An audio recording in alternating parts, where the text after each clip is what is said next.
অনেক অনেক দিন আগের কথা। অযোধ্যা নামে এক সুন্দর রাজ্য ছিল। সেই রাজ্যের রাজপুত্র ছিলেন শ্রী রামচন্দ্র। রাজা দশরথ তার সবচেয়ে প্রিয় পুত্র ছিলেন রাম।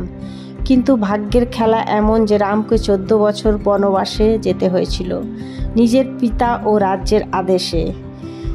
রাম, স্ত্রী সীতা আর ভাই লক্ষ্মণের বনবাস চলে গেলেন। তারা বনের গাছপালা, নদী আর পাহাড়ের মাঝে সৎ পথে জীবন কাটাতে লাগলেন। কিন্তু একদিন রাক্ষসরাজ রাবণ সীতাকে হরণ করে লঙ্কায় নিয়ে যায়। তারপরে তখন বানররাজ সুগ্রীব আর বীর হনুমানের সাহায্যে এক বিশাল সেনা তৈরি করেন।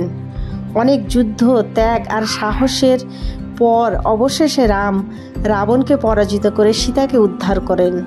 14 বছর পর রাম, সীতা ও লক্ষ্মণ অযোধ্যায় ফিরলেন।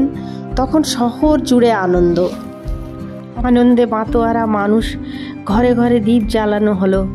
কারণ অন্ধকার দূর করে আলো ফিরছে। অন্যায়ের জয় হয়েছে সত্যের উপর।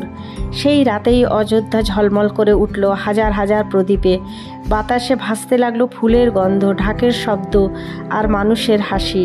রাজা রামকে সিংহাসনে বসানো হলো আর সবাই প্রতিজ্ঞা করলো, যেখানে আলো সেখানেই সত্য, যেখানে অন্ধকার সেখানেই মিথ্যে। তখন থেকেই প্রতি বছর এই দিনেই আমরা দীপাবলি বা দীপের উৎসব পালন করি। অন্ধকার থেকে আলোয়, দুঃখ থেকে সুখে, অন্যায় থেকে ন্যায়ের দিকে যাওয়ার প্রতীক হিসেবে আমরা এই দিনটিকে পালন করি। দীপাবলি উৎসব, দীপাবলির নামেই পরিচিত হয়েছে এই উৎসবটি।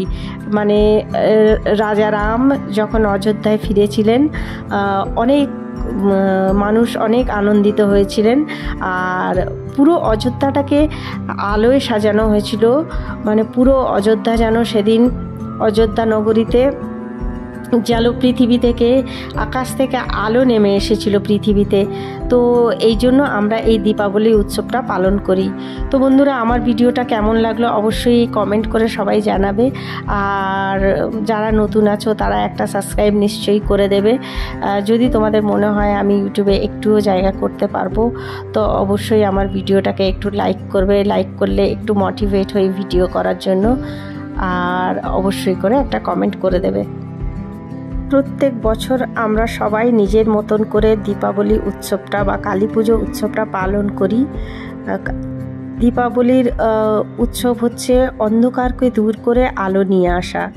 যেমন গল্পের মাধ্যমে তোমাদের বললাম যে 14 বছর বনবাস করে যখন রাম, সীতা, লক্ষ্মণ রাজ্যে ফিরলেন, তখন মানুষের মধ্যে আলো ছড়িয়ে গিয়েছিল। আর এই খুশির উৎসবটাই হচ্ছে দীপাবলির উৎসব। তো বন্ধুরা, এখানে দেখো আমরা প্রত্যেকের বাড়িতেই, মানে যারা হিন্দু তাদের প্রত্যেকের ঘরে ঘরে বাড়িতে বিভিন্ন রকম আলো দিয়ে আমরা আলোকসজ্জা করি। আর অনেকেই আছেন যারা লক্ষ্মী গণেশ পুজো করেন, কারণ এই দিনে মা লক্ষ্মীরও আগমন হন, মা লক্ষ্মীকে সাজানো হয়। খুব সুন্দরভাবে আমরা এই দিনটি পালন করি। আর গোটা গ্রামটাকে, মানে যে যেখানে বাস করে, গোটা শহর, গ্রাম বলো, মানে গোটা পরিবেশটা আলোয় আলোকিত হয়ে যায়। তো দীপাবলির উৎসবটা কিন্তু খুব সুন্দর আর খুব মনোরম আর খুব মানে নিজের কাছে একটা খুব ভালো লাগার ব্যাপার। তো বন্ধুরা, কমেন্ট করে নিশ্চয়ই বলবে যে আমার ভিডিওটা কেমন হয়েছে। তো ভিডিও করতে গিয়ে অনেকটাই পরিশ্রম করতে হয়, এডিটিং করতে গিয়ে অনেক খাটতে হয়, তোমরা জানো। তোমরা সবাই ভালো থেকো, সুস্থ থেকো। আজকের মতো এখানে।